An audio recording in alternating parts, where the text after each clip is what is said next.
Welcome back to GrokTALK segment 4. Thanks again to Aaron Day and Dan Dwyer, both were in studio. And thanks for Skip, who came in and helped us get all set up so that we could have a show this week, and then he had to run. We'd like to remind you that you can check out GraniteGrok.com on Facebook and Twitter. Just search Granite Grok. And, of course, at GraniteGrok.com, where we do most of our heavy lifting.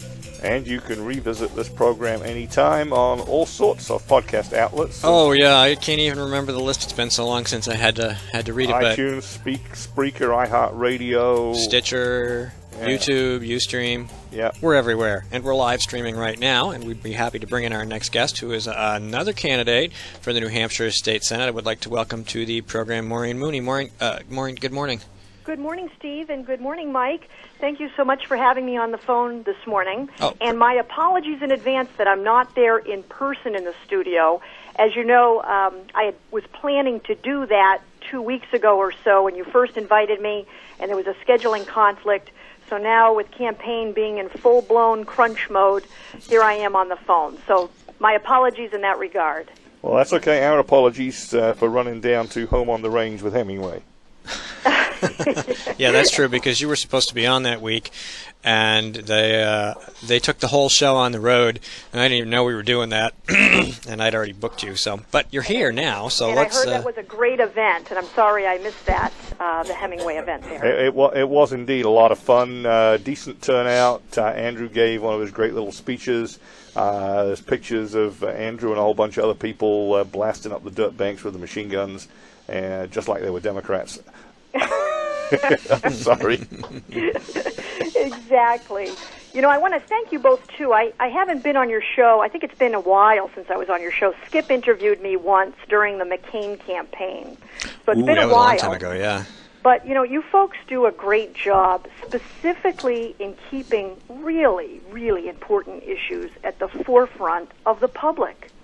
And I'm talking about illegal immigration, voter fraud, EBT fraud, list goes on, and you guys really keep it at the forefront. So I want to thank you for doing that, because the more we can get the word out there, the more we can inform the public just how common sense is a lot of times not the favorite of the legislature.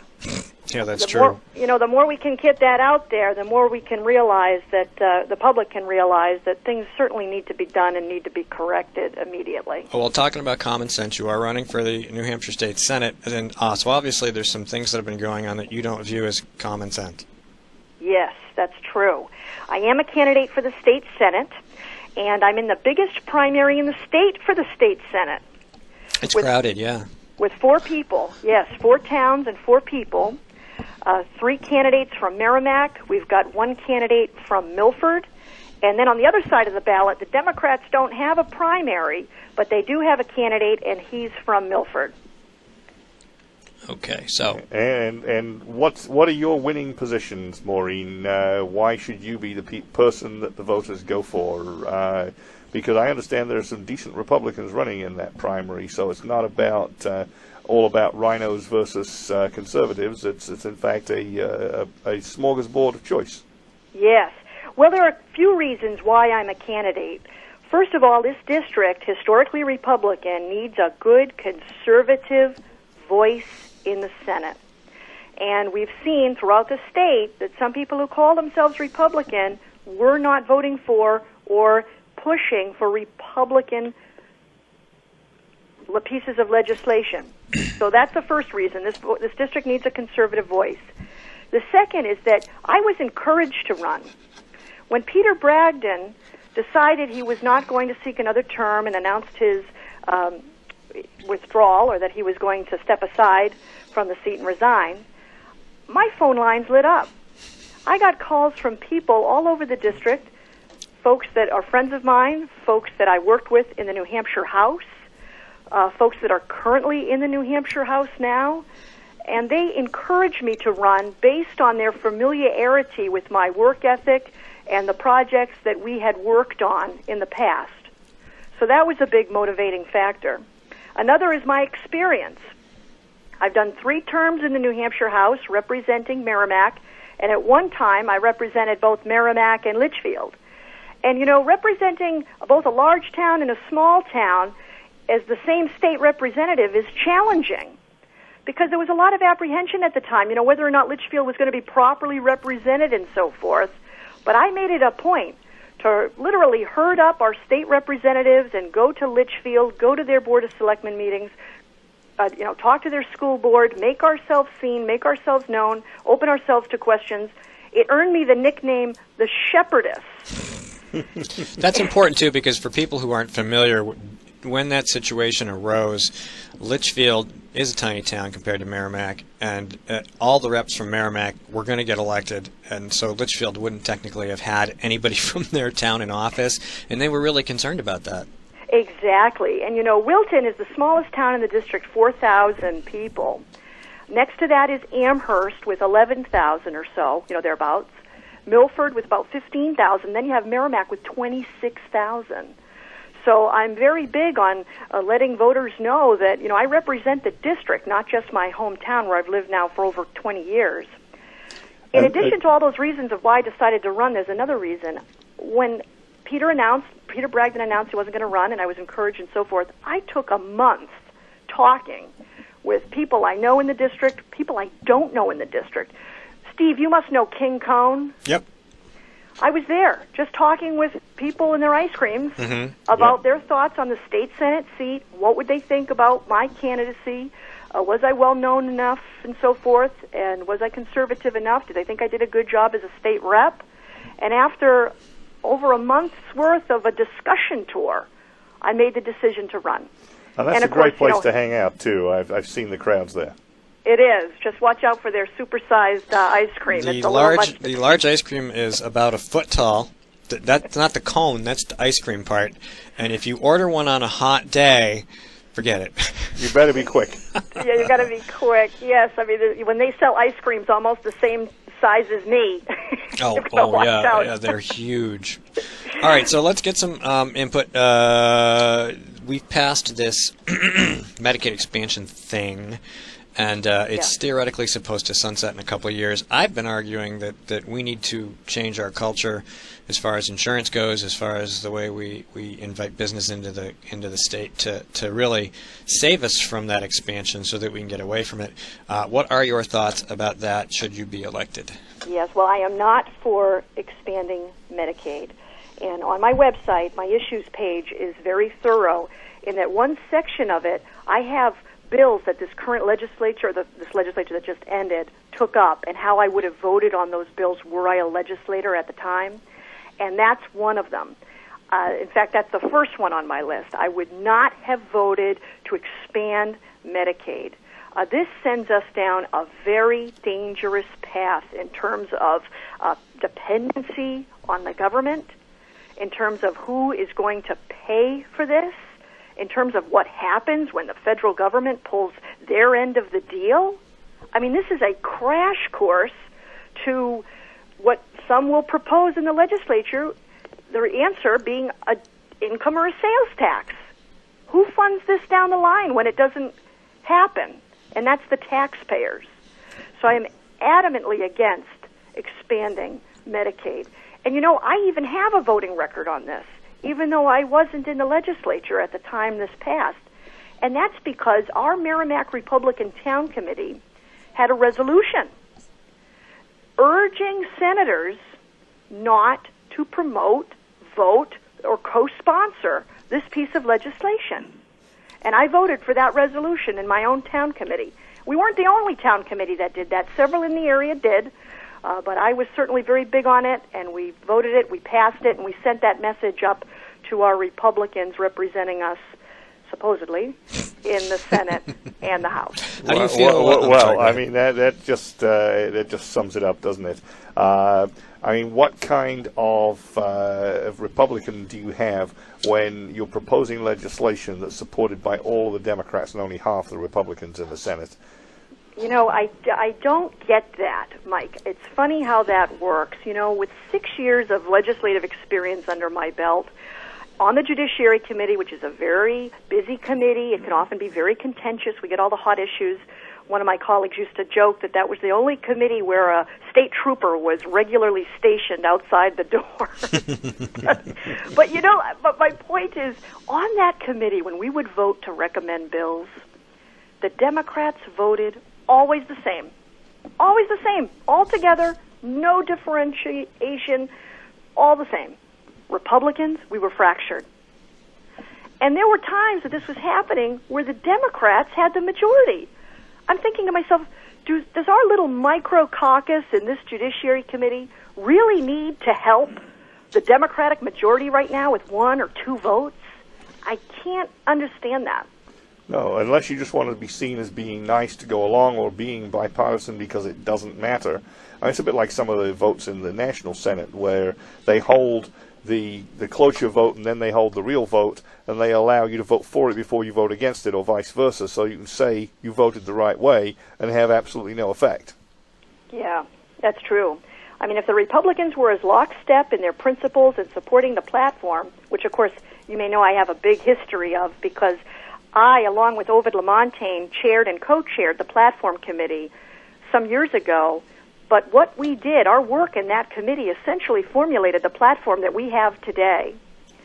And it's very encouraging to hear so many candidates, including those in my own race, refer to the platform because obviously our work and the work of my committee when I chaired the platform committee at the time is still being carried through and was done very well. And that's excellent. Was that the same platform committee that Jim Rubens was on, or was his prior go-round? His was prior. And we essentially, took the current platform at the time, and, I don't know if you saw it, but it was just one big, long document. It was ongoing. It was more of a rambling statement than it was a nicely categorized by issues of the day and position points inserted under those issues of the day. And so that's what we did. We made it almost like a working document, almost like a guideline of principles that a legislator could literally take with them to Concord and figure, oh, here comes this one, here's where the party stands on it, let me vote this way or that way. So we did an incredible amount of reorganizing the work that had been previously performed.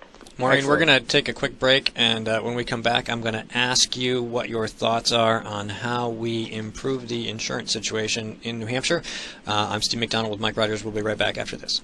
New Hampshire is famous for scenic drives, but they're tough to enjoy when you're on your way to the doctor.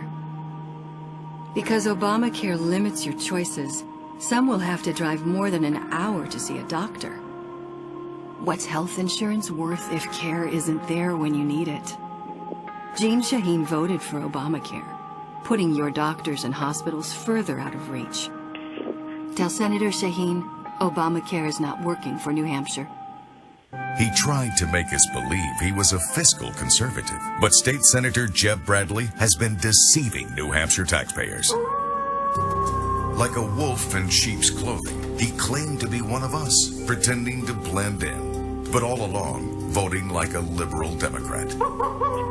And oh, how he drooled at the opportunity to vote to expand Obamacare, which will result in higher taxes and longer wait times in the emergency room. And now, Senator Bradley is leading the charge to try and pass a Senate bill to prevent us from criticizing his vote.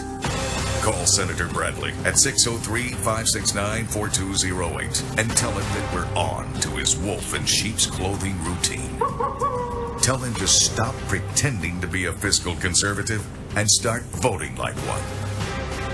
Paid for by Citizens for a Strong New Hampshire.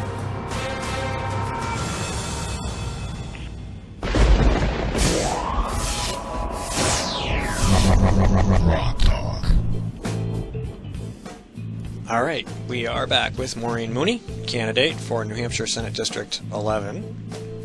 And my question before the break, excuse me, was the insurance situation, which of course Jean Shaheen started down the wrong path many, many years ago when she cut us back to just a couple of... Came along, and then Obamacare came along and she cut us some more, and now we've got Medicaid expansion. And my premise has always been a lot along the lines of the O'Brien plan, which was that if people don't need to be on these programs, we don't have to fund them. So if we opened up our insurance market, we would invite all these insurers here, and then they could compete for buffet plans, and we wouldn't have to worry about any of this Obamacare garbage. Maureen, do you think we have a shot at something like that around here? I do. You know, there's a few things with regards to insurance. First of all, you're absolutely right. We need to attract more insurers to our state. We need to be able to sell and buy insurance across state lines, no question about it. You know, Medicaid, Obama expansion has just been detrimental. I myself am a victim. I worked for a very small entity prior to running for the state Senate, and I had an individual plan, and I was notified, oh yes, that plan, which I was pretty satisfied with, would not be available any longer after December of this year. So these things are happening. But, you know, you asked specifically, can we change it? And that leads me to, I have a 5-point criteria test that I put on my website and I talk about on the campaign trail in all the towns I'm campaigning in. And it's what I'm going to put up against these questions I'm going to put up against every piece of legislation that comes before me in the state Senate. And the first is, what does the bill cost? The second is, does the bill raise any taxes or fees? The third one is, and this is, they're all my favorite, but this one I'm really partial to, and it's what you mentioned with regards to Jeanne Shaheen, and that is, what's the long-term effect of this bill? Where's this bill going to get us down the line? I'm not into quick fixes as a legislator or as a candidate. I'm into the long term and looking out for the taxpayer. The fourth point in my 5-point test is, does this bill infringe on any individual rights and liberties? And then the 5th point of my test, does the bill expand government? That's the criteria. I'm going to put every bill that comes before me next to those 5 questions. But going back to the one I'm kind of partial to, number 3 there, what's the long-term effect? If Jeanne Shaheen and folks like that didn't set us up for an insurance disaster down the line, you and I, Steve, wouldn't even be having this conversation. But unfortunately, most legislators don't think like that. So on my desk in District 11, should I be fortunate enough to earn the votes of the voters in this district, I'm going to put next to me the card of those 5 points and hopefully influence some legislators in that state Senate with regards to how they should be analyzing legislation. We have a history, probably a record somewhere that Skip has kept, of all the House reps or anybody who has said something to the effect of, "Oh, I don't really pay any attention to the Constitution, the state Constitution, when I decide how to vote." I'm like, what? Yeah, isn't that Skip's growing piece on the role of government and your relationship to it, where he keeps putting these egregious quotes? Mm-hmm. Yep. You know what's even, well, it's just as bad as what you said with regards to ignoring the Constitution is ignoring the platform. Mm-hmm. I mean, you read the platform and sometimes you think, my word, what a world this would be if line by line everything went through the legislature. What a different state this would be. But some can't come to terms with that. Well, that actually leads to 2 questions. So first of all, I noticed that there's been questionnaires put out for suggestions to change to the party platform. There's not really a lot coming out that says what they've got in mind. Are you party to any of those discussions? Do you know what they're trying to change? No, I haven't been. I myself have not proposed an amendment, so I don't know what the status is, and I know they're having a hearing coming up relatively soon. Or they did have it, I guess, on the 27th, and I did not attend that, but I don't know what's going on. However, I know this, that the party will put these amendments, or they're supposed to, on the website, nhgop.org, for delegates to consider. Well, we best look into that. And the other piece relative to party platform is I have long maintained that close adherence to the platform should be a condition of party membership and support for candidates and for legislators. In Britain, we have the concept of withdrawing the whip, which basically means the party no longer considers you a member, and you're on your own, bud. Yeah, well, what a different party this would be if that were implemented here. Yes. It's like that would be a day and night scenario in a lot of ways. But a big part of it, too, that's one way of going about it, but another part is recruiting candidates that are in agreement with the party platform. and agree with various things that should be passed and haven't been yet, or should be repealed and so forth. What are some of the other hot issues that you would address? Voter fraud. Good choice. Is a huge problem. And another reason why I complimented you folks on keeping this at the forefront, I was talking with a couple, very nice couple, and they support me and so forth. They're here in Merrimack. And they were entirely unaware of the problems with regards to voter fraud in New Hampshire. It was really an eye-opener for them to hear me tell them about the problem, and it was an eye-opener for me to think that they didn't know there was a problem. So this is something that certainly needs to be addressed, and the thing that really bothers me is that with people who commit voter fraud, you know, they've done the crime, and then they're out scot and free. It's already committed. It's a domicile question. Yeah, we definitely need to do something about domicile in New Hampshire. Lots of other states have very specific rules that would make it illegal for these people to vote here in their state, and yet this is completely ignored. They've just opened it up, and that anybody can walk in, vote on Election Day, and leave. And I don't know why people do not understand that this abrogates state sovereignty. It vacates local sovereignty. Local towns, counties have no control over who decides who gets elected to make decisions about money, and I just don't understand why people don't grasp that. I mean, just look at the buses going out from UNH during the last major election. In 2008, they flooded a couple of districts to try and tilt the overall vote for Obama. In 2012, they were much more focused. They bussed them out to the towns where they could make the most difference, where they could tip the balance. Precisely. It's a huge problem, and same-day voter registration is not doing us any favors. Not doing anybody. When I say anybody, I mean all of us citizens, Democrats, Republicans alike. We want our elections to be as clean as possible. And with the same-day voter registration, you know, I've been a first-hand witness to this. I've been a poll checker and an inspector at some of these polls on election days. I can't believe what I see. This past election, 2012 presidential, I was in Nashua, a relatively urban polling location. I was there along with 6 Democrat attorneys at the same polling location in a ward in Nashua. I mean, 6 attorneys, that's a mid-sized law firm. What's going on? And then, you know, about 4 o'clock or so, all these attorneys kick into helpers. And now they're helping last-minute show-ups register to vote.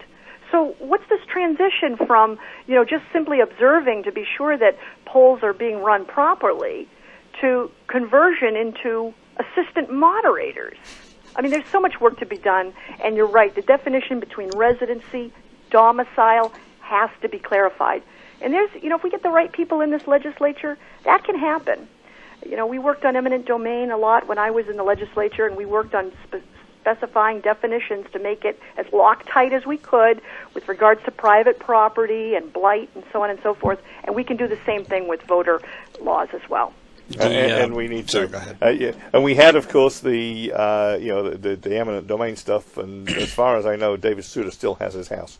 Mm-hmm. Yeah. Mm-hmm. He does. Well, that leads me to another. I could talk to you folks all day, but that leads me to another story. You know, I chaired the special committee on eminent domain when I was in the House, and it was a committee consisting of both senators and representatives. And we even worked on the language for a constitutional amendment that the voters passed in 2006. It's in our Constitution right now. And so, as a result of that, I was invited to speak at a conference, all expenses paid for. It was no state expense or anything like that, down in Virginia to talk on eminent domain. And being from New Hampshire, I was like the star of the conference because they all wanted to know, well, what are you going to do to Judge Souter's home? What do you think of Judge Souter? You know, have you heard from him? And where's the status on that? So it was relatively funny. That's and we came so close to seizing that property. Well, you know, if we just designated a historic site so he couldn't do anything to it, it would be perfect payback. We wouldn't steal it. We would just steal his rights. That's right. Oh, my goodness. All right, so much work to be done. That's we have for about sure. 2.5 minutes. All right. Well, how would you like to fill them? Well, I would like to direct your listeners to my website, votemooney.com. Very comprehensive website. My issues page is, in my own opinion, second to none. I have it in 5 sections. Not only do I talk about my general overview, my philosophy on government, which is limited government, less spending, and certainly enhancing individual rights and liberties, but I also talk about my 5-way test that I explained on your show. I take the headers from the current party platform and give my thoughts on each of those broad headings. In addition, I talk about constituent service and the importance of that. I fully realize that my job as a senator doesn't begin and end in Concord. It's also in the 4 towns here of Merrimack, Amherst, Milford, and Wilton. And then the last part of my issues page, I talk about specific bills that I mentioned, bills that this past legislature took up, and how I would have voted were I a state senator in the legislature this time around. So if your voters have a minute or two, it's very important because election is coming up very quickly. It's votemooney.com. And how do you feel about your position relative to your hopefully Democrat opponent? Oh, I feel relatively good on that because this district has been historically Republican, so that's always important. In addition to that, I've been to one end of this district to the other, campaigning like crazy in this primary, and believe it or not, I've not seen one sign of or hint of this Democrat opponent. So he's not working very hard right now, which I believe is critical, whether you have a primary or not, if your name is on the general election. So I don't see him out there working very hard. And in addition to that, I do believe that my views, my values, my principles, my record, much more coincide with the voters of this district than his do. What was his name? Roger Tilton. Okay, because I don't know that I knew that. I mean, last time I heard they weren't running anybody, but I'm sure they could put somebody. All right. Hopefully not related to Brian Tilton. That would make Brian very sad, I'm sure, if it was a Democrat. Well, Maureen, thank you so much for taking time to talk to us. It's great to have you on. Thank you. I really appreciate the invitation, and I look for the best on September 9th, the primary, and hope to talk to both of you again. All right, good luck. We hope to be having the reason to talk to you right after the primary, because that'll be a good thing. All right. Thank you very much. All right, thank you. You have a good weekend. Thank you. You too. All righty, thank you. That was Maureen Mooney running for New Hampshire State Senate in District 11, and before that we had Dan Dwyer, also a candidate in the same district, and before that we had Aaron Day, who is with Stark 360 and the chairman of the RLCNH. A lot of good discussion. Mike and I filled 15 minutes. All in all, pretty good. Yeah, I don't think we did too badly.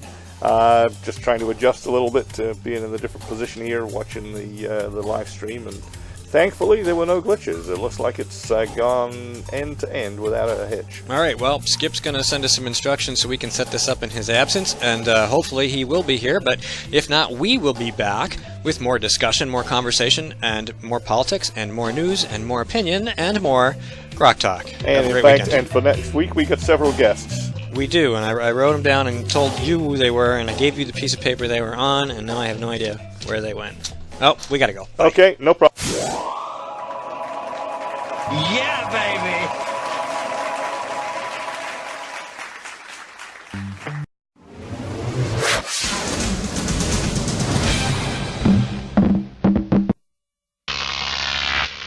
Grok TV.